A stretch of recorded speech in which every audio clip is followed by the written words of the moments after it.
Chapter -25.52, Marescimar, still written by Frank in blue ink.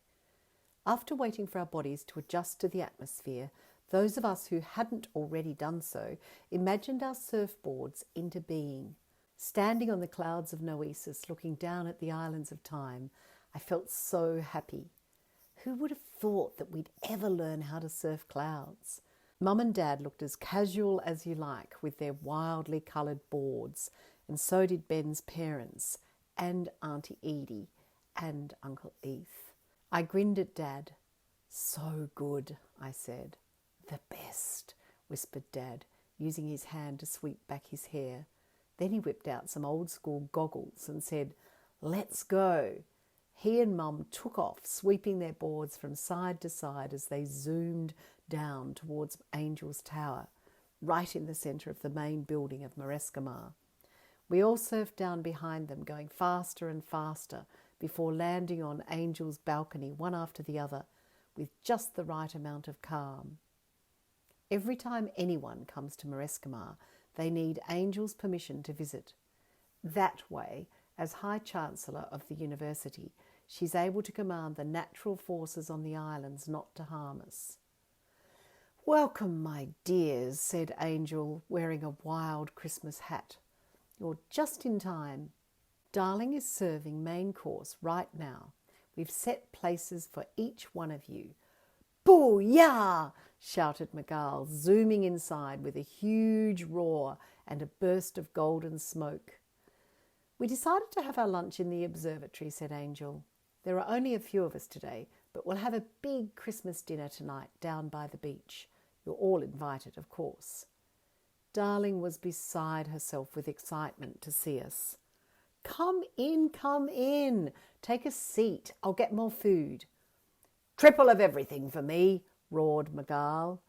Darling held her head high and said, "Of course."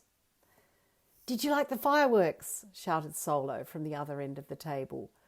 "Brilliant," yelled Minnow. "Manners," said Dad. "Spanners," shouted Solo with a grin. Dad ran over to hug him. "So good to see you," he said. "Same," said Solo. And then he looked at me. "Sorry I couldn't tell you we're related." "No worries," I said. "There was evil at work," said Solo. "But now there's not. And guess what?" "What?" I asked. "We're related," shouted Solo. I grinned at him. Somehow I think I always knew we might be. Solo is the best. Chapter -25, More Christmas, by Frank. Jax burst into the observatory and hugged Minnow and Sky. "So good to see you," she said, "and happy Christmas."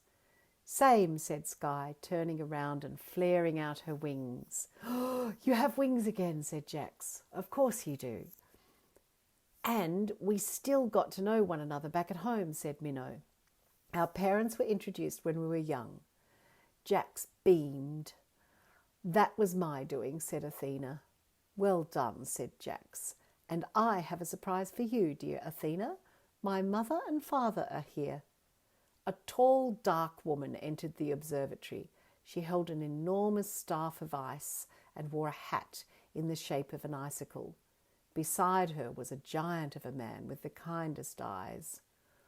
"Bonjour," said Jax's mum. "Je m'appelle Asmax." "Pleased to meet you," said Sky.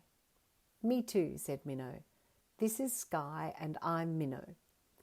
"Ah, but we know you," said Asmax. "You conquered the time virus for Athena's family. We are very proud, aren't we, Xavier?" Jax's father nodded.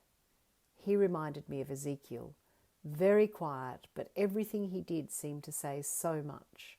His skin was dark, just like Ezekiel. I wondered if they were brothers. I remembered about needing to be bold at Marescimar, so I offered my hand to Xavier and introduced myself. Xavier shook my hand and then said, "It was the game that you and your cousin invented that led you to this land." I nodded. He said, almost to himself. "Don't ever underestimate the power of imagination. One of the greatest thinkers in the universe his name was Albert Einstein, said that imagination is greater than knowledge. You can reach the end of knowledge because it's finite. But imagination, well, that goes on for as far as the eye can see and way beyond. I blinked as Xavier spoke because his words seemed to be reverberating throughout my body, and then they seemed to move into my body and live there. It was the strangest feeling. "Dad," said Jax, "don't do your magic on the Frankster." But I felt so relaxed. I wanted Xavier to keep on speaking, preferably for the rest of the day.